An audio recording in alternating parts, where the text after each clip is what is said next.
శివుడి కంటే గొప్ప దేవుడు ఉన్నాడా? ఆ దేవుడెవరో తెలుసా? ఒకసారి శివుడు గాఢంగా ధ్యానం చేస్తుంటే పార్వతీదేవి ఒక ఆశ్చర్యకరమైన ప్రశ్న అడిగింది. మీరు దేవుడే కదండి, మీరు ధ్యానం చేయటం ఏంటి అని. అప్పుడు శివుడు ఇలా అంటాడు, నాకంటే దేవుడు ఉన్నాడు పార్వతి. అది విని పార్వతీదేవి ఆశ్చర్యంగా అడిగింది, ఎవరా దేవుడు?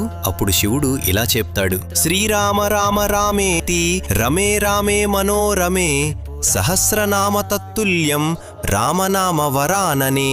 నేను ధ్యానం చేసే దేవుడు ఎవరంటే శ్రీరామచంద్రమూర్తి. అప్పుడు పార్వతీదేవి, ఆయన మానవుడు కదా అని అంటుంది. అప్పుడు శివుడు, ఆయన మానవుడైతే నేను దేవుని ఎలా అవుతాను? అలా ఉన్నాడు.